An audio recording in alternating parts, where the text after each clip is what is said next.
Hello मित्रों, नमस्कार, good morning, Suprabhatam, Radhe Radhe, जय श्री राम। पुनः आपका इस महेंद्र सिंह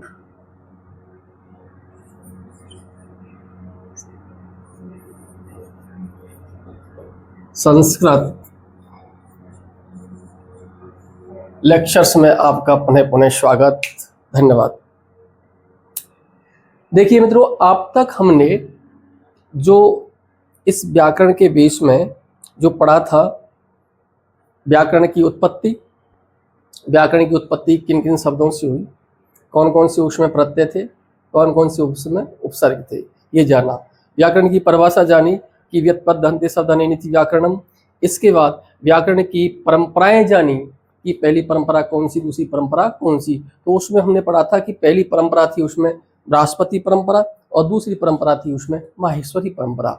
बृहस्पति परंपरा के अंतर्गत हमने आपको बताया था कि व्याकरण का ज्ञान सबसे पहले था ब्रह्मा जी के पास, ब्रह्मा जी ने दिया उनके पुत्र बृहस्पति के लिए, और बृहस्पति ने दिया इंद्र के लिए। इंद्र ने एक बहुत बड़ा व्याकरण ग्रंथ लिखा था जिसका नाम था ऐन्द्र जाल, और वो व्याकरणीय व्याकरण से 25 गुना बड़ा था। लगभग उसमें 1,00,000 श्लोक थे, सॉरी श्लोक नहीं, नियम। नेक्स्ट आगे हमने देखा था, ये थोड़ी कठिन थी, इसमें शब्दों का प्रतिपाद किया गया। इसको कातंत्र भी कहते हैं। और ये थोड़ी कठिन ज़्यादा थी, इसलिए ये प्रचलन में नहीं हो पाई। नेक्स्ट परंपरा के बारे में हमने जाना, माहेश्वरी परंपरा। और माहेश्वरी परंपरा में हमने देखा कि माहेश्वरी परंपरा के अंतर्गत पाणिनि ने माहेश्वर अर्थात भगवान शंकर के द्वारा प्रदत्त माहेश्वर सूत्रों के आधार पर व्याकरण को लिखा। और उस व्याकरण ग्रंथ में पाया हमने कि लगभग 14 माहेश्वर सूत्र और 39 उसमें सूत्र थे। ये पढ़ा था क्योंकि ये परंपरा अच्छी थी और नियम भी इसमें अच्छे थे। और इसमें वो मैंने बता दिया आपको, 14 माहेश्वर सूत्र और 39 सूत्रों पे आधारित था। ये पढ़ा। इसके बाद हमने पढ़ा था दोस्तों कि इस माहेश्वरी परंपरा के अंतर्गत 3 मुनि हुए व्याकरण के, जिनका नाम था पाणिनि, कात्यायन और पतंजलि। इन तीनों मुनियों को समेकित रूप से कहते हैं त्रिमुनि। दूसरी बात, इन तीनों मुनियों के जो व्याकरण ग्रंथ थे, जैसे पाणिनि का था आपका अष्टाध्यायी, और कात्यायन का था आपका क्या कहते हैं वो वार्तिक, और उनका जो पतंजलि का था महाभाष्य। हालांकि वार्तिक जैसा ऐसा कोई ग्रंथ नहीं है दुनिया में, लेकिन वो उस पतंजलि के महाभाष्य में ही समाहित है। लेकिन नाम दे दें, नाम तो रखना ही पड़ेगा कि वार्तिक लिखित थे किन्होंने, कात्यायन या वरुणजी ने। ये देखा था। अब इन तीनों ग्रंथों को समेकित रूप से कहा जाता है तदुक्ति। ये हमने देखा। इसके बाद हमने इस टॉपिक को यहीं पर विराम दिया और हमने कहा कि हम अगली क्लास में आपको क्या कहते हैं वो माहेश्वर सूत्र बताएंगे। इस माहेश्वर सूत्र बताएंगे के बीच में हमने इन तीनों मुनियों के बारे में थोड़ा थोड़ा परिचय बताया था। पहले आचार्य थे हमारे कौन से, पाणिनि। और पाणिनि में हमने पढ़ा था कि पाणिनि का जन्म सलातुर में हुआ था। इनका और समय था 500 ईसा वर्ष पूर्व। इनकी माता का नाम दाक्षी था, इसलिए इनको कहते हैं दाक्षी पुत्र। इनके पिता का नाम पणिन था, पणिन। और इनका जो स्थान था वो था सलातुर, जो सलातुर वर्तमान में है आपका पाकिस्तान में। दूसरी बात, इनकी जो शिक्षा हुई थी वो तक्षशिला महाविद्यालय में, और तक्षशिला फिलहाल है आपका पाकिस्तान के पंजाब के रावलपिंडी में। नेक्स्ट बात पढ़ी थी कि इन्होंने एक ग्रंथ लिखा था जिसका नाम था, व्याकरण का बहुत बड़ा ग्रंथ था जिसका नाम था अष्टाध्यायी। अष्टाध्यायी के अंतर्गत दोस्तों थे 8 अध्याय, और प्रत्येक अध्याय में 4-4 चरण। कहने का मतलब टोटल चरणों की अगर हम बात करें तो टोटल चरणों की संख्या होती है 832। इसके बाद अगर उनमें सूत्रों की संख्या पढ़े तो उसमें सूत्र थे आपके 14 माहेश्वर सूत्रों के आधार था। और अगर सूत्र थे माहेश्वर सूत्र 14 थे, और सूत्रों के बारे में पढ़े तो 3978 सूत्र। दूसरी बात हमने देखा था इसमें कि इसका पहला जो सूत्र था वो वृद्धि रादेश, और अंतिम जो सूत्र था वो था ए। ये देखा। इसके बाद हमने नेक्स्ट व्याकरणाचार्य पढ़े थे जिनका नाम था कात्यायन या बररुचि। और कात्यायन बररुचि के बारे में पढ़ा था कि इनका जन्म 350 ईसा वर्ष पूर्व हुआ था। दूसरी बात, इन्होंने लिखी थे वार्तिक, और व्याकरण के सिद्धांत कौमुदी में इन वार्तकों की संख्या भट्टोजी दीक्षित ने 836 बताई है। तीसरे जो आचार्य थे व्याकरण के, वो थे हमारे पतंजलि। उन पतंजलि जी ने और आचार्य पतंजलि ने एक ग्रंथ लिखा था जिसका नाम था महाभाष्य। और महाभाष्य के अंतर्गत हमने पाया कि ये महाभाष्य 85 या 84 आहिनकों में लिखा गया था। और आहिनकों को मैंने आपको बताया था कि एक दिन में जो निवृत्त कार्य होता है उसको आहिनिक कहते हैं। इसका मतलब जो महाभाष्य लिखा गया था वो 84 या 85 आहिनकों में लिखा गया। ये क्लासें हमने, इनका अध्ययन हमने अच्छी तरह से देखा था। एक चीज आपको बता दूं कि अगर आप इन क्लासों को, किसी भी क्लासों को लेफ्ट करते हो या फिर आप इन क्लासों को छोड़ते हो तो समझ लीजिए अगली क्लास आपकी समझ में नहीं आएगी, ये पक्का है। हाँ, अगर आपको दिखाई दे रहा है कि थोड़ा स्पीड मेरी कम है तो मैं तो एकदम 0 से ही पढ़ाता हूँ, सीधी सी बात ये है। तो आपको अगर उसकी स्पीड तेज करनी है ना तो 2x पे 1.5x पे चला लीजिए, कोई दिक्कत नहीं है अगर तुम्हारी समझ में आता है तो। नहीं तो पता जैसी चल रही है चलने दो, कोई परेशानी नहीं है। ये एक क्लास छूटने पर अगली क्लास बिल्कुल समझ में नहीं आएगी, ये पक्का है। और आज की जो क्लास है ये व्याकरण का बेस है, और आज की जो क्लास है ना वो इतनी महत्वपूर्ण है, हो सकता है थोड़ी लंबी हो, लेकिन मैं इसको कम से कम समय में और कम से कम मतलब ये कि कम से कम समय में बहुत अधिक बताने की कोशिश करूंगा। बने रहिए और देखिए। और आज की मुख्य क्लास है जिसका हमने आपको पहले ही विग्रह कर दिया था, बता दिया था कि आज क्लास है आपकी माहेश्वर सूत्र। और माहेश्वर सूत्र कैसे उत्पन्न हुए थे, कहाँ से उत्पन्न हुए थे, क्या क्या था इनमें, ये सारी जानकारी हम आज प्राप्त करेंगे। देखो मैंने कहीं कहीं बहुत जगह देखा है कि 10वीं तक के बच्चे माहेश्वर सूत्रों के बारे में जानते ही नहीं है, लेकिन मैं एकदम 6 से लेकर के जहां मैं 6 से ही माहेश्वर सूत्रों को बताता हूँ। क्यों कि हम, ये संस्कृत का बेस है, और अगर ये नहीं आता है ना तो फिर अगली हम प्रक्रिया को नहीं समझ सकते। इसलिए आप इन माहेश्वर सूत्रों को बिल्कुल एक तरह से याद कर लेना, और याद करने के उपरांत अब मैं तुमको प्रत्याहार बताऊंगा, और प्रत्याहार बताऊंगा, प्रत्याहारों के बारे में बताऊंगा, कैसे प्रत्याहार बनाए जाते हैं, कौन सा प्रत्याहार के अंतर्गत कौन से वर्ण होते हैं, और इन प्रत्याहारों की आवश्यकता क्यों होती है, इन प्रत्याहारों के अंत में कौन कौन से संज्ञक वर्ण है, ये सारी चीज हम जानकारी इस क्लास के माध्यम से करेंगे। देखिए सबसे पहले देखिए माहेश्वर सूत्र। माहेश्वर सूत्र, माहेश्वर सूत्र, माहेश्वर सूत्रों, मैं इन माहेश्वर सूत्रों को एक बार लिख देता हूं। देखो ऐसा माना जाता है कि पाणिनि जी की आराधना से, यानी तपस्या से, और भगवान शंकर अत्यंत प्रसन्न हुए, और प्रसन्न होकर के उन्होंने तांडव नृत्य किया, और उस तांडव नृत्य के अंतर्गत उन्होंने अपने डक्काम को बजाया, अर्थात डमरू को बजाया। तो किस प्रकार से वो डमरू बजा था, वो उस डमरू को मैं आज इस क्लास में बजा करके बताऊंगा। देखिए सबसे पहले नत्वावसाने नटराज राजो ननादि डक्याम नव पंचवारम उद्धर्तु कामो सनकादि सिद्धि एतद् विमर्शे शिव सूत्र जालम।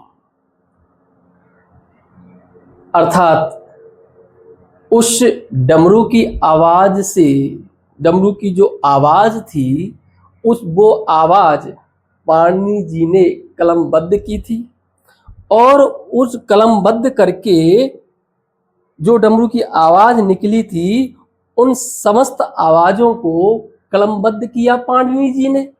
अब मैं आपको बता दूं कि सबसे पहले भगवान शंकर ने उस डमरू को कितनी बार बजाया, तो नव पंचवारम, नव यानी पहले तो 9 बार और फिर 5 बार, तो पहले नव पंचवारम तो पहले 9 बार और फिर 5 बार इस डमरू को बजाया गया।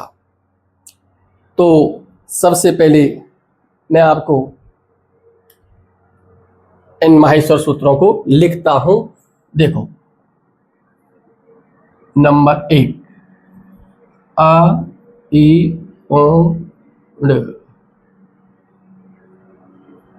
री ल क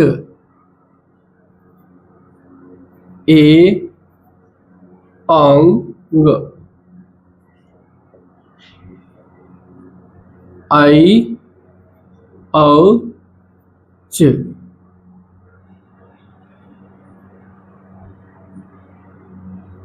हा या व र ट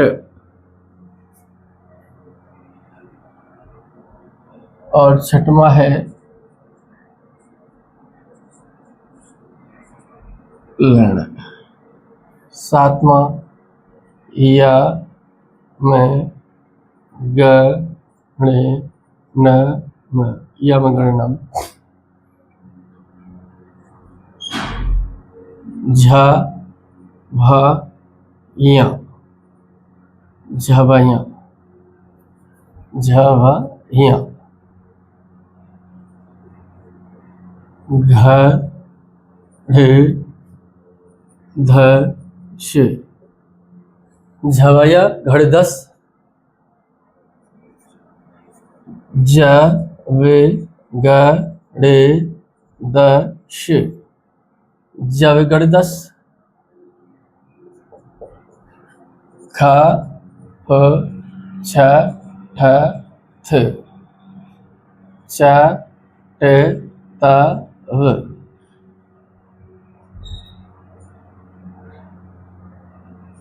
क प य क प य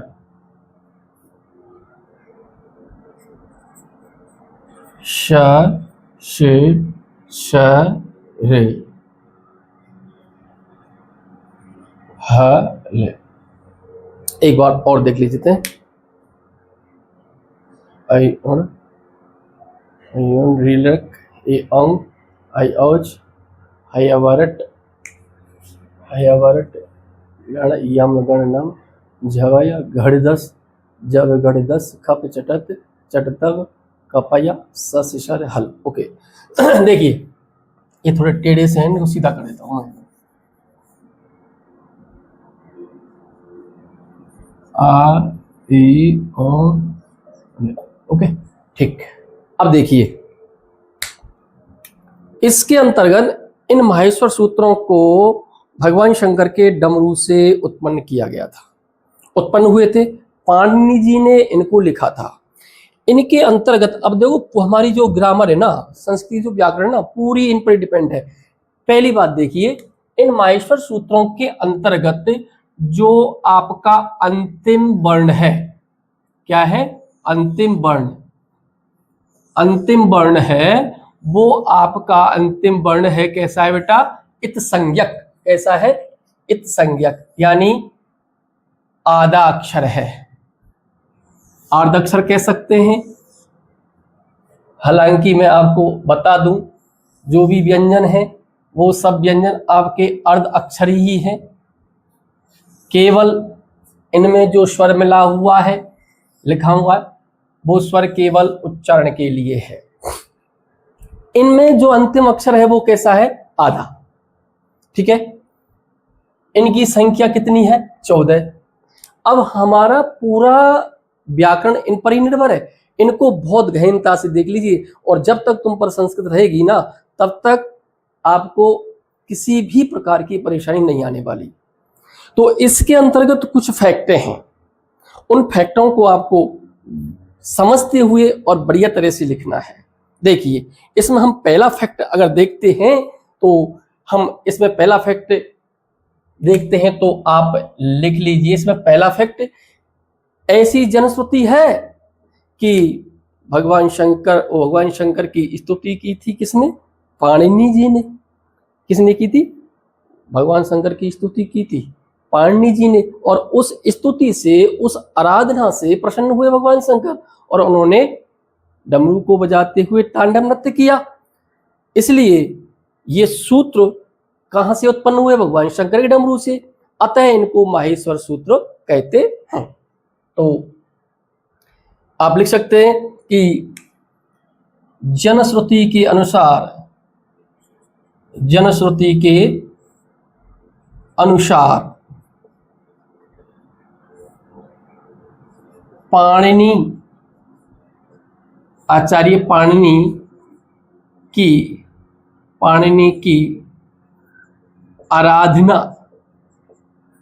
आराधना से प्रसन्न भगवान शंकर के द्वारा प्रदत्त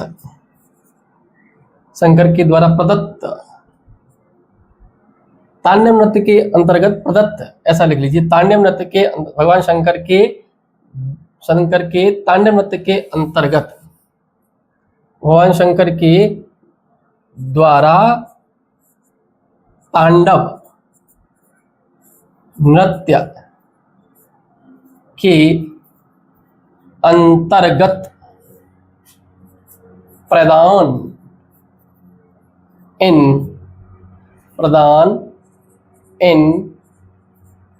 सूत्रों को माहेश्वर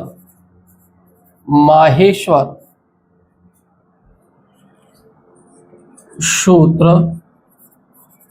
कहा जाता है। ओके, अब बात समझिए, क्योंकि ये जो सूत्र हैं वो भगवान शंकर के डमरू से प्रदान हुए थे, इसलिए इनको माहेश्वर सूत्र कहते हैं। अब हम नेक्स्ट इनको क्रमता से लिखेंगे। अब इसमें नेक्स्ट पॉइंट लिखेंगे, इन माहेश्वर सूत्रों में समस्त संस्कृत के समस्त अक्षरों या वर्णों का समावेश किया गया,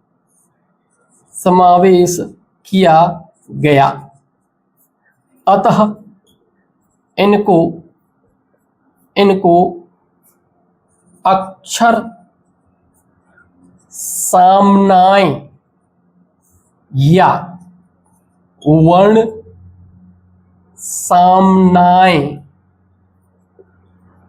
वर्ण सामनाय कहते हैं। ये बेटा ऐसे फैक्ट हैं जो आपको बार बार काम आने वाले हैं, ध्यान रखना। इन माहेश्वर सूत्रों में संस्कृत के समस्त अक्षरों या वर्णों का समावेश किया गया, अतः इनको अक्षर सामनाय या वर्ण सामनाय कहते हैं। आप यहां तक बता लीजिए, मैं इनको नहीं मिटाऊंगा, इनको लास्ट मिटाऊंगा। बता लीजिए जल्दी।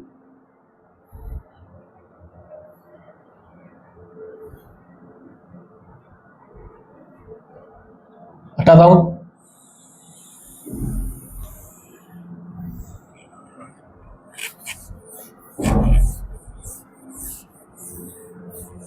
इन माहेश्वर सूत्रों में समस्त अक्षरों का और वर्णों का क्या किया गया था? समावेश किया गया था, इसलिए इनको क्या कहते हैं?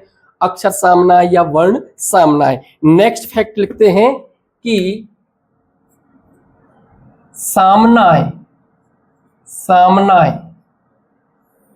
का अर्थ होता है, सामनाय का अर्थ होता है क्या? होता है वेद। क्या होता है? वेद। अतः इनको वर्णवेद उबलिक अक्षरवेद वर्णवेद या अक्षरवेद भी कहा जाता है। सामनाय का अर्थ होता है वेद, इसलिए इसको अक्षर वेद या वर्ण वेद भी कहते हैं। अब देखिए इनके अंतर्गत इन माहेश्वर सूत्रों से प्रत्याहारों का निर्माण किया गया था। किनका? प्रत्याहारों का। लिख लो, इन माहेश्वर सूत्रों से, इन सूत्रों से प्रत्याहारों का निर्माण किया जाता है। अतः इनको प्रत्याहार सूत्र भी कहते हैं। इन माहेश्वर सूत्रों के द्वारा बेटा प्रत्याहारों का निर्माण किया जाता है, इसलिए इनको प्रत्याहार सूत्र भी कहा जाता है। अब नेक्स्ट फैक्ट देखिए, अगला धातव्य देखिए कि मैं आपको बता दूं। देखो इसमें आपका एक है, इसमें पहला सूत्र जिसका नाम है ए आ ई ओड और रील रख ए ओंग और आई औच। इसमें बेटा जो 4 सूत्र हैं, रेड वाला मार्कर, इसमें जो 4 सूत्र हैं आपके, कितने? 4। ये आपके यहां से लेकर के और यहां तक ये आपके जो 4 सूत्र हैं, इसके अंतर्गत जो 4 सूत्र हैं वो हैं आपके स्वरों से संबंधित यानी स्वर विधायक, और आपके अंतिम टोटल 14 हैं, 5 से लेकर के और 14 तक, 5 से लेकर के 14 तक जितने भी ये सूत्र हैं, कितने बच गए? 10। तो लिख देंगे इसमें, वो सब किसके हैं? संबंधित हैं व्यंजनों से। तो इनमें 4 सूत्र, और वो भी कौन से? प्रथम 4 सूत्र स्वर विधायक हैं, स्वर विधायक हैं, तथा शेष 10 सूत्र व्यंजन विधायक हैं। ओके, इसके जो 4 सूत्र हैं वो आपके स्वर विधायक, और आपके जो 10 सूत्र हैं वो हैं व्यंजन विधायक। देखिए 1 2 3 और ये 4, ये 4 जो सूत्र हैं वो स्वर संबंधी हैं, स्वर से संबंधित हैं, और जो रह गए आपके 5 से लेकर के हल तक, यानी हयवरट से लेकर के हल तक, वो आपके हैं व्यंजन विधायक। अब देखिए थोड़ा सा नेक्स्ट फैक्ट देखिए इसमें। अब देखो इसमें पहला सूत्र स्वर है, इसके बाद क्या है बेटा? ये आपके अंतस्थ आए हैं, इसके बाद आए आपके ये सब स्वर हो गए, इसके बाद ये हो गए आपके यहां से लेकर के यहां तक अंतस्थ, इसके बाद बेटा ये हो गए यहां से लेकर के यहां तक, यहां से लेकर के यहां तक वर्ग के कौन से 5वें अक्षर, इसके बाद यहां से लेकर के यहां तक वर्ग के कौन से 4थे अक्षर, इसके बाद यहां से लेकर के और यहां तक वर्ग के कौन से 3रे, इसके बाद यहां से लेकर के और यहां तक कौन से हो गए 2रे, इसके बाद यहां से लेकर के यहां तक पहले, उल्टा क्रम चल रहा है, और फिर ये आपके रह गए कौन से? ऊष्मीय वर्ण। तो क्या क्रम हुआ इसमें? पहले जो 4 सूत्र हैं वो आपके हैं स्वरों से संबंधित। नेक्स्ट जो अगले सूत्र है, अगला सूत्र 5वां है, वो है आपका अंतस्थ वर्ण। इसके बाद आपके जो वर्ण हैं, आपके जो व्यंजन हैं, वो तो अंतस्थ हो गए। इसके बाद जो व्यंजन है वो पहले 5वां व्यंजन, 5 वर्गों के 5वें अक्षर, इसके बाद वर्गों के 4थे अक्षर, इसके बाद वर्गों के 3रे अक्षर, और इसके बाद वर्गों के पहले अक्षर। इन अक्षरों का और फिर पहले अक्षर के बाद आया है आपके ऊष्मीय वर्ण। इस प्रकार से इनका क्रम है। तो इन क्रमों को लिख देते हैं। देखिए, इन सूत्रों में स्वर तथा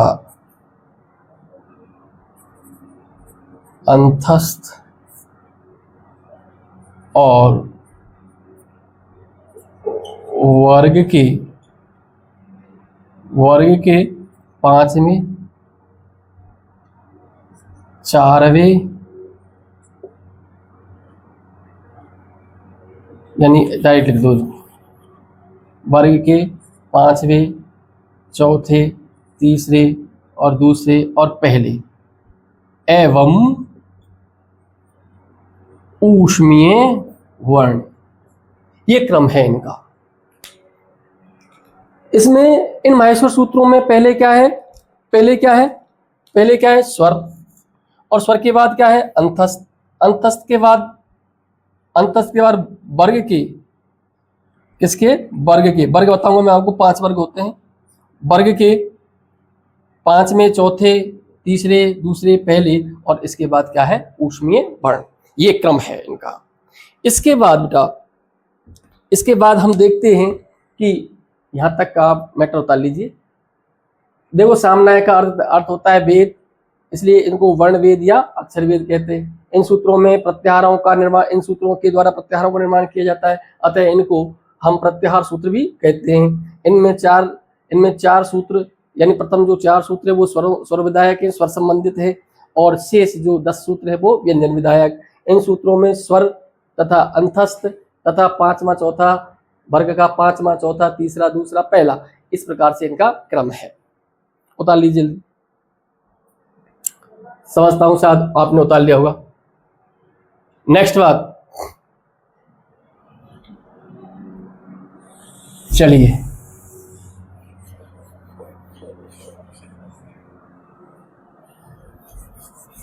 मैंने आपको पहली क्लास में बताया था स्वर की परिभाषा और व्यंजनों की परिभाषा, शायद बताया होगा, और नहीं बताया होगा तो आपने सुना होगा। स्वर किसे कहते हैं, व्यंजन किसे कहते हैं?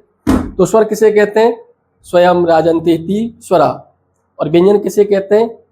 व्यंजनों को परतंत्र वर्ण भी कहते हैं, यानी जो दूसरों के आश्रित होकर जो बोले जाते हैं उनको व्यंजन कहते हैं। अब नेक्स्ट इसके अंतर्गत फैक्ट लिखेंगे हम कि इसके अंतर्गत बेटा, ये तो आपके ए, ई, उ, री, ली, ए, ओ, आई, ये तो आपके, यानी जो आपके 4 सूत्र हैं वो तो स्वर संबंधी है। इसके बाद आपका चालू होता है हयवरट से, और हयवरट से लेकर के हल तक जो इन वर्णों में, इन व्यंजन वर्णों में जो मिला हुआ है ए, वो ए किसके लिए है? यानी हयवरट, हयवरट आदि में जो आकार है, आकार बोले तो ए, वो बेटा केवल उच्चारण के लिए है। किसके लिए है? उच्चारण के लिए, उच्चारण के लिए। इन व्यंजन वर्णों में जो ए जुड़ा हुआ है, लिखा भी गया था कि हयवरट आदिषु, हकारादिषु अकार उच्चारणार्थम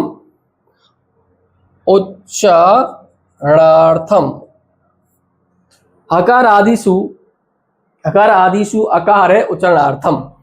कहने का मतलब, हकार आदि में, यानी इन व्यंजन वर्णों में जो ए है वो केवल है उच्चारण के लिए, और उनका कोई उद्देश्य नहीं है। नेक्स्ट बात हम इनमें जानेंगे कि इसके अंतर्गत बेटा जो आपका ये यानी छठवें नंबर का जो सूत्र है जिसका नाम है ल्यण। अगर हम इसका वर्ण विच्छेद करें तो ले प्लस ए प्लस ने, ये हुआ। इसके अंतर्गत जो आपका ये ए है, क्या है? ए, क्या है? ए। ये ए इत संज्ञक है, इत संज्ञक है। और जो इत संज्ञक है वो किससे है? उपदेशे अजनुनासिक इत, उपदेशे अजनुनासिक इत, उपदेशे अजनुनासिक इत सूत्र से। और बेटा इस ए की हो जाती है इत संज्ञा। इसलिए अब इत संज्ञक वर्णों की आपसे अगर कोई संख्या पूछता है कि माहेश्वर सूत्रों में इत संज्ञक यानी जो आधे अक्षर है अंतिम वर्ण इत संज्ञक है सब।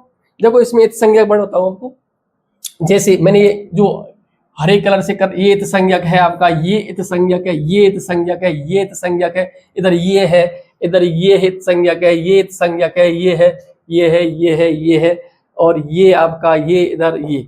तो ये इत संज्ञक वर्ण कितने हो गए देखने में? इत संज्ञक यानी जिनकी इत संज्ञा हो गई। अब छोटे बच्चे समझिए इत संज्ञा क्या होती है, कोई दिक्कत नहीं, आप समझो उनका लोप होता है, ये समझ लीजिए। इत संज्ञक वर्ण कितने हैं? तो बोलेंगे हम कितने? 14। भाई अंतिम जो वर्ण है वो इत संज्ञक हैं, उनकी संख्या 14 हो गई। लेकिन इस लर्ण सूत्र में जो ए है, क्या है? ए, वो भी इत संज्ञक है। वो इत संज्ञक किस सूत्र से है? उपदेशे अजनुनासिक इत सूत्र से। तो कहने का मतलब हो गए कितने? 1, और टोटल हो गए आपके 15। तो माहेश्वर सूत्रों के अंतर्गत टोटल इत संज्ञक वर्ण कितने हो गए? 15। ओके, ये यहां तक हमने इसको देखा। अब हम इस टॉपिक से नेक्स्ट अगला वाला टॉपिक पढ़ेंगे जो बहुत ही शानदार, जिसका नाम है प्रत्याहारों का निर्माण। कि प्रत्याहार क्या होते हैं, कैसे कहते हैं प्रत्याहार, वो हम इसी क्लास के अंतर्गत देखेंगे। मैं इनको बिल्कुल नहीं मिटा रहा हूं, आप देखिए, अगले इनको साफ कर रहा हूं, देख लो। ओके,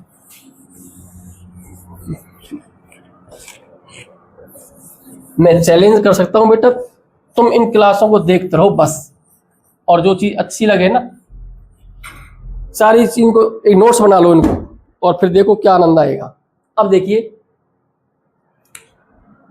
मैं इसको यूं नहीं मिटा रहा हूं क्योंकि ये इनका हमको बार बार काम पड़ेगा। ओके, चलो इनको बंद कर देते हैं बॉक्सों में ताकि ये इधर उधर नहीं जाए, और हमको आज इस बोर्ड से ही संतुष्ट होना पड़ेगा। तो अब आता है प्रत्याहार। प्रत्याहार, प्रत्याहार, प्रत्याहार। अब देखना आपको प्रश्न उठता है कि क्या होता है प्रत्याहार, क्या होता है प्रत्याहार, किसे कहते हैं प्रत्याहार। तो उसके लिए हम एक छोटी सी परिभाषा लिखेंगे, वो भी संस्कृत में, और सबको बहुत ही अच्छी लगने वाली है वो परिभाषा। संक्षिप्ते वर्णा अनेन इति प्रत्याहारः, संक्षिप्यते वर्णः अनेन इति प्रत्याहारः। लिख देता हूं, संक्षिप्यते, संक्षिप्यन्ते, संक्षिप्यन्ते, संक्षिप्यन्ते, संक्षिप्यन्ते वर्णः अनेन, वर्णः, वर्णः अनेन इति प्रत्याहारा, प्रत्याहारा। संक्षिप्यते वर्णेन अनेन इति प्रत्याहारा, हारः विसर्ग, संक्षिप्यते वर्णा अनेन इति प्रत्याहारा। अर्थात वर्णों के समूह की, वर्णों के समूह को संक्षिप्त करने की जो प्रक्रिया होती है उसी को कहते हैं प्रत्याहार। संक्षिप्यते वर्णा, वर्णों को संक्षिप्त करने की जो प्रक्रिया होती है, जो सिस्टम होता है, उस प्रक्रिया को ही कहते हैं क्या? प्रत्याहार। लिख दो, लिख दीजिए, अर्थात अर्थात वर्णों के समूह को संक्षिप्त करने की जो प्रक्रिया है उसको ही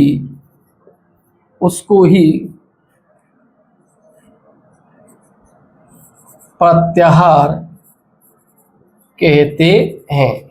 यानी वर्णों को संक्षिप्त करने की जो प्रक्रिया है उसको कहते हैं प्रत्याहार।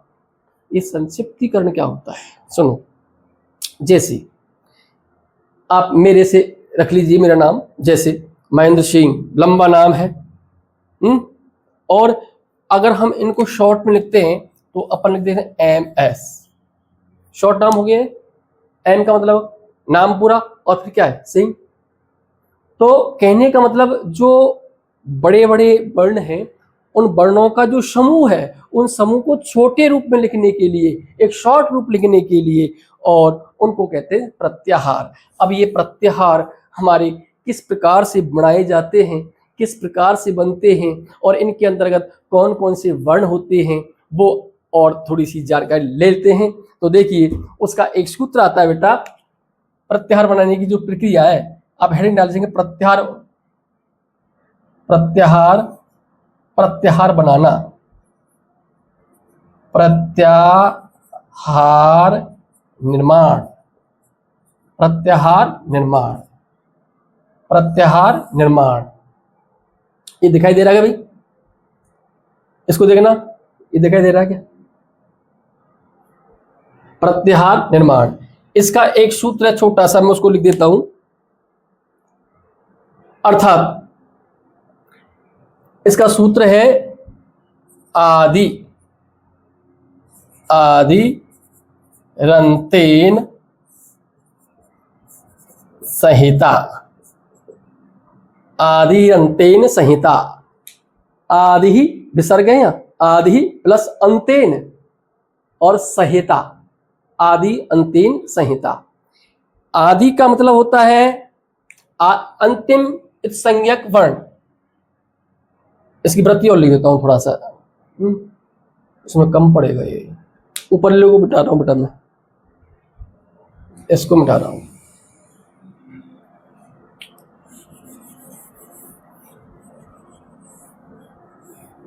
समझने की दृष्टि से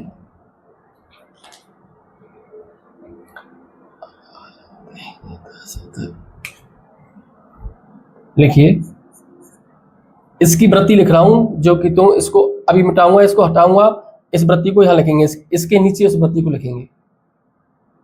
अर्थात अंतेन इता संज्ञक है, अंतेन इता सहित है,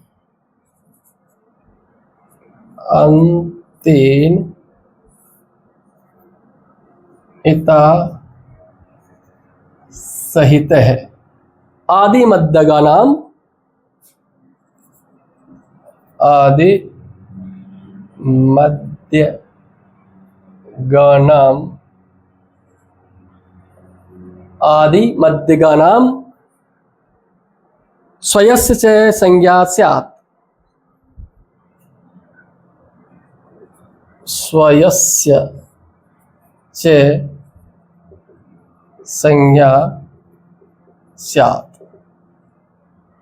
अब प्रत्याहार का निर्माण का सूत्र है आदि अंतेन संहिता, इसको आप लिख लेंगे। इसके नीचे अंतेन इता, अंतेन इता, इता इत लिख दिया है, अंतेन इता सहित आदि मध्यगानाम और स्वयस्य च संज्ञा स्यात्, इसको उठा रहा हूं। अब देखो क्या होता है इसका मतलब,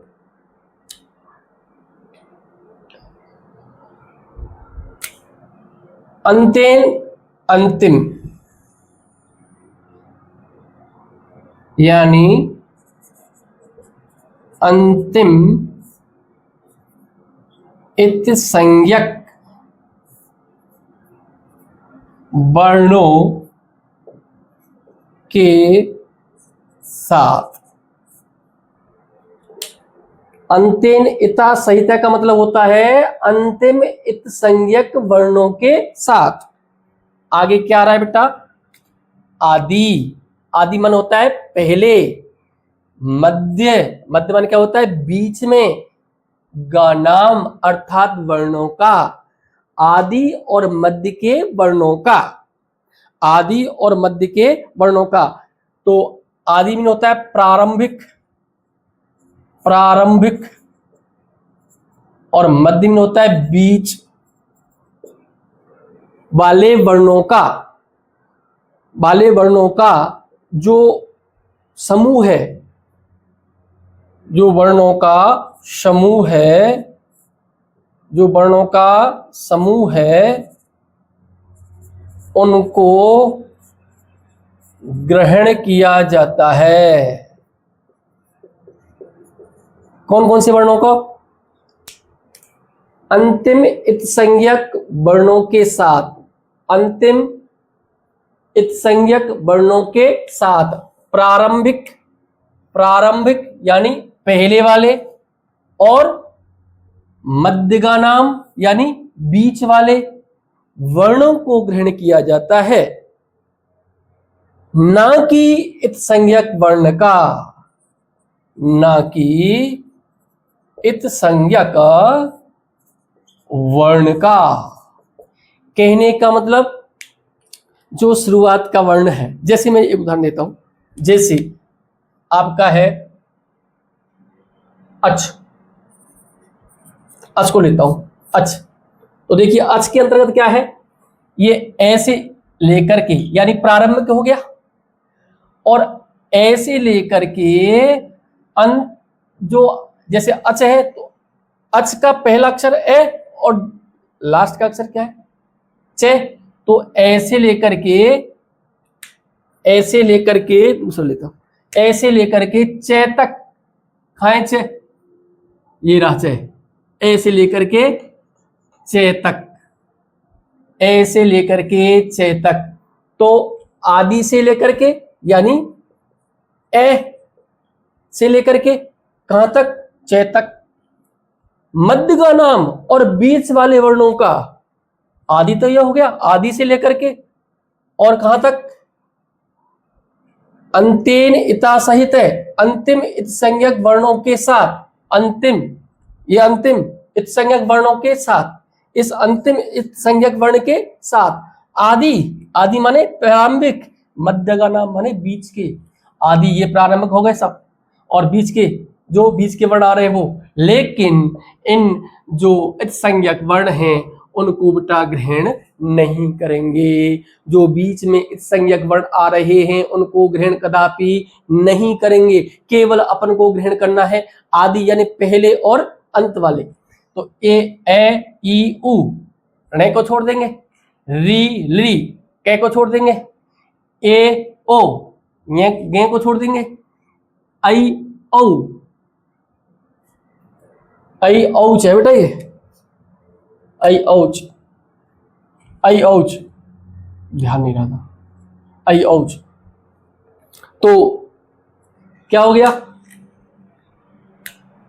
ए ई ओ, री ली, ए ओ, आई और औ। अब हमने इसमें लिया, देखो इसको छोड़ दिया, इसको छोड़ दिया, इसको छोड़ दिया और इसको छोड़ दिया, तो आदि से लेकर के अंतिम तक। लेकिन अंतिम को ग्रहण किया है क्या? इसमें हमने नहीं किया। इसलिए कितने वर्ण हो गए इसके अंतर्गत? अच के अंतर्गत कितने हो गए? 9। ओके, कितने हो गए? 9। इस हिसाब से हम इन प्रत्याहारों का निर्माण करते हैं। अब आपके सामने कोई भी प्रत्याहार दे तो प्रत्याहार का मतलब होता है वर्णों का संक्षिप्त रूप। अब इन वर्णों का संक्षिप्त रूप जैसे हमारे सामने प्रत्याहार उपस्थित होगा, हम तुरंत ही, अगर ये हमको भाषा सूत्र याद है तो हम तुरंत उनका वर्ण निकाल सकते हैं। एक बार बोल दीजिए शांतिपूर्वक, अयों डीलक एयों अयोच हायवर्ट लण यम गणनम झवे गणदस जब गणदस खप चटत चटतब कपय सर हल। अयोण रीलक एओंग अयोज हाइवर्ट एक उसा से मिल जानी चाहिए अयोण रीलक एओंग अयोज हाइवर्ट यम गंडम जवे गर्दस जब गर्दस कब चलत कब सत्सर हल इति माहेश्वर सूत्रं संगर्थाम यसामंत्या हतादिसुलग मध्य तु संगक है अयोण रीलक एओंग अयोज हाइवर्ट लण यमगण्डम झवय गर्दस जव गर्दस कप चटत चटतब कपय सत्सर हल कितने हो गए 14 ठीक है। कैसे हमको प्रत्याहार निर्माण करना है पहला वर्ण से लेकर के अंतिम वर्ण तक और बीच वाले वर्णों को इनमें सम्मिलित करना है इसके अलावा कुछ भी सम्मिलित नहीं करना है। अब देखिए हम प्रत्याहारों की संख्या के बारे में और जान लेते हैं लगे हाथों चलिए इनको मैं हटाता हूं भाई इनको मैं हटा देता हूं और आप उन प्रत्याहारों को मैं लिखाऊंगा और उन प्रत्याहारों को घर बैठ करके कितने होते हैं प्रत्याहार वो सारी जानकारी प्राप्त करके और घर बैठ करके उन प्रत्याहारों की संख्या तो कम से कम जानकारी कर ही लेना एक बार फेरने के लिए। देखिए प्रत्याहार संख्या हेडिंग डाल लीजिए प्रत्याहार संख्या प्रत्याहार संख्या प्रत्याहार संख्या के अंतर्गत मैं आपको बता दूं पाणिनि जी ने अष्टाध्याय लिखा था और उस अष्टाध्यायी में 41 प्रत्याहारों का निर्माण किया गया। कितने 41 साथ में एक अष्टाध्यायी में एक प्रत्याहार और था ओरण रप्रय सूत्र से जिसका नाम था रे प्रत्याहार। क्या था रे मैंने आपको बताए थे कि अष्टाध्यायी का निर्माण किसने किया था वेरी गुड पाणिनि जी ने। कितने अध्याय हैं इसमें 8 चरण कितने हैं 4 टोटल चरणों की संख्या 32 अष्टाध्यायी में प्रत्याहार बनाए गए थे 41 लेकिन अष्टाध्यायी में एक प्रत्याहार ओरण रप्रय से क्या नाम था ओरण रप्रय सूत्र के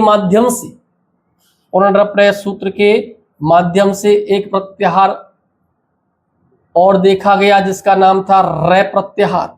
क्या था रे। इस हिसाब से बेटा प्रत्याहारों की संख्या हो गई 41 प्लस के 1 इक्वल टू 42। ओके इसके बाद हमने देखा कि उणादि सूत्रों में भी एक प्रत्याहार था जिसका नाम था यम। उणादि क्या होते हैं बताऊंगा तुम्हें फिलहाल छोटी क्लास है नहीं ध्यान। उणादि सूत्रों में एक प्रत्याहार का प्रयोग किया गया था जिसका नाम था यम। क्या था यम। इस प्रकार से इन प्रत्याहारों की संख्या हो गई बेटा 42 प्लस के 1 इक्वल टू 43। नेक्स्ट फैक्ट देखते हैं कि वार्तिकों में भी एक प्रत्याहार था जिसका नाम था चय। वार्तिक कितने लिखे थे वार्तिकों की संख्या वार्तिक किसने लिखे थे कात्यायन ने या वररुचि ने। भट्टोजीदीक्षित ने और सिद्धांत कौमुदी व्याकरण सिद्धांत कौमुदी में कितने वार्तिकों के बारे में बताया था 836। Very good. वार्तिकों में एक प्रत्याहार था जिसका नाम था चय प्रत्याहार। क्या था चय प्रत्याहार। और इस हिसाब से बेटा जी हमारे प्रत्याहारों की संख्या हो गई 43 प्लस के 1 इक्वल टू 44। तो टोटल प्रत्याहारों की संख्या हो गई आपकी 44। कितने 44। कैसे हुई अष्टाध्यायी में 41 थे ओरण रप्रय सूत्र से एक प्रत्याहार का प्रयोग किया गया था जिसका नाम था रे और टोटल फिर संख्या हो गई 42। इसके बाद उणादि सूत्रों में एक प्रत्याहार था यम उस प्रकार से हमारे उन प्रत्याहारों की संख्या हो गई 42 प्लस के 1 इक्वल टू 43। इसके बाद वार्तिकों में भी एक प्रत्याहार का निर्माण किया गया था जिसका नाम था चय और इस प्रकार से 43 प्लस के 1 बराबर 44 प्रकार के प्रत्याहार हो गए। अब मैं यहां से आगे इन 44 प्रकार के प्रत्याहारों को बोर्ड पर लिखा रहा हूं और सभी कलम उठा लीजिए और फटाफट लिख दीजिए। आपका एक काम और है इसमें क्या काम है, इन प्रत्याहारों को जैसे आप इसमें लिख करके अपनी कॉपी में लिखोगे ना, तो अब घर बैठ करके आधा घंटा केवल जो आपके माहेश्वर सूत्र लिखे हुए हैं, इन माहेश्वर सूत्रों से आप प्रत्याहार देखना, कौन से प्रत्याहार में कौन कौन से वर्ण है, और आगे आगे उनकी संख्या लिखना, और फिर मुझे आप कमेंट में बताना कि फलाने उसमें इतने प्रत्याहार, उसमें इतने प्रत्याहार। अगर किसी को कोई दिक्कत हो तो मुझे बताना। ओके, धन्यवाद। तो आप लिख लीजिए, मैं इनको मिटाऊं क्या, इनको लिखा दो, तुम लिख लो, फटाफट लिख लो, जल्दी लिख लो।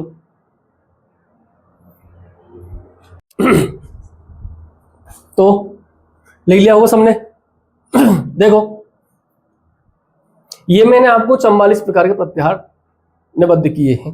अब देखिए, इनके अंदर बेटा मैंने आपको पहले बताया था, लिखाया था, एक अष्टाध्याय में थे आपके 41, इसमें एक साथ था रे, और उड़ादी में था एक यम, और वार्तिकों में था चय। इस प्रकार से अगर इन सबको जोड़कर लिखें तो संख्या हो गई 44। ओके, अब देखिए, आपको एक काम करना है, मैंने आपको बताया था पहले, आपको जो ये प्रत्याहार हैं, इन प्रत्याहारों के कम से कम अगर वर्ण नहीं लिख सको ना, क्योंकि तुम्हें टाइम नहीं रहता ना, बहुत बिजी हो, इसलिए वर्ण अगर तुम्हें इतना टाइम नहीं मिले कि उनके वर्ण लिखे, तो उनको कम से कम देख तो अवश्य लेना, और साथ में उनकी संख्या लिखना। कि जैसे हमने लिखा अक है, इसमें अक के अंतर्गत ऐसे लेकर के और कहां तक, के तक बताया था ना, अंतेन इता सहित आदि मध्यगानाम स्वयस्य च संयम स्यात्। ऐसे लेकर के और के तक, ऐसे लेकर के तक, लेकिन बीच वाला जो इत संज्ञक है उसको सम्मिलित तो नहीं करना है। कितने हो गए, 1 2 3 4 5 वर्ण हो गए इसके अंतर्गत, इसके अंदर 5 वर्ण हो गए। ऐसे ही छह है, छह को देखो, छह में क्या है, छह में क्या है, ऐसे लेकर के अच, ऐसे लेकर के कहां तक, चय तक, ऐसे लेकर के चय तक, कितने हो गए, ये अपन को सम्मिलित नहीं करने हैं। कितने हो गए, 1 2 3 4 5 6 7 8 9, 9 हो गए, इसमें हो गए आपके 9।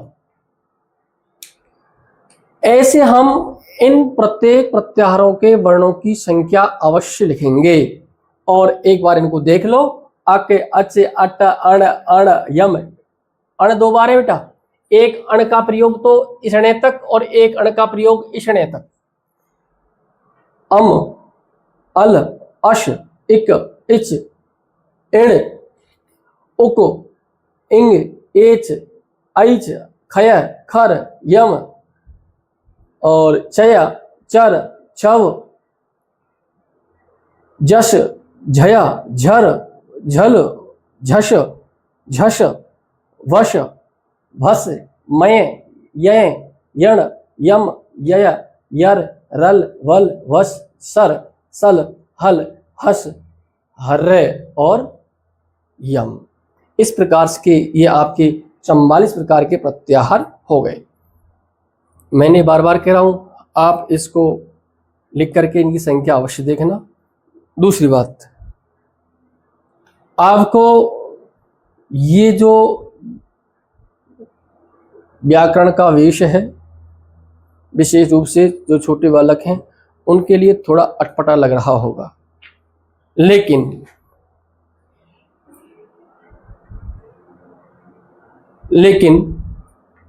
मैं आपको बता दूं कि 1-2 बार आप अगर इनको देखेंगे ना, तो अवश्य ही ये चीज आपकी समझ में आएगी। जो लेवल इनसे ऊंचा है, 8वीं 7वीं 9वीं 10वीं 11वीं 12वीं और जो रीट वगैरह है, उनके लेवल में तो बिल्कुल समझ में आ रहा होगा। कुछ विद्यालयों में मैंने देखा है कि इन प्रत्याहारों को नहीं दिखाते, लेकिन जो मेरी क्लास है वहां तो मैं इनको लेकर ही चलता हूँ साथ में सबसे पहले, और क्योंकि ये व्याकरण का आधार है। तो बेटा इनको आप जरूर से जरूर एक बार इनके जो वो है ना वर्ण, उनको जरूर पढ़ना और उनको निकाल के देखना, और फिर मुझे बताना कमेंट दे करके कि इसमें ये परेशानी आ रही है, ये दिक्कत है। उसमें अगर कोई समाधान होगा तो मैं अवश्य करने की कोशिश करूँगा। और तुमको सरलतम तरीके से आगे अध्ययन कराया जाएगा।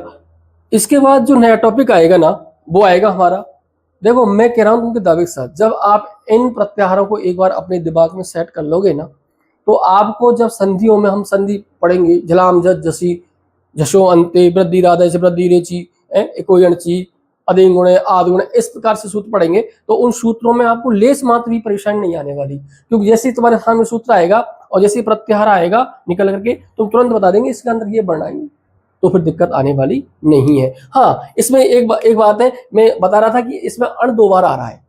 वो अण क्यों आ रहा है आपको बता दे कि इसके अंतर्गत जो ए है ना, ए, वो ए से लेकर के और ने डबल आ रहा है, एक तो णे आपका ये रहा और एक णे आपका और है, कहां पर है, ये रहा। तो एक अण का तो प्रयोग हम इस णे तक करेंगे, इस णे तक, सॉरी इस तक नहीं, हाँ इधर, ये इधर नहीं आएगा, ये नहीं आएगा बेटा, ये नहीं आएगा। ओके, एक अण का प्रयोग तो यहां तक होगा जिसके अंदर ए ई उ 3 वर्ण हो गए, और एक अण का प्रयोग यण तक, यहां इस लण के णे तक, तो इसके अंतर्गत 1 2 3 4 5 6 7 8 9 10 11 12 13 और 14 ये वर्ण होंगे।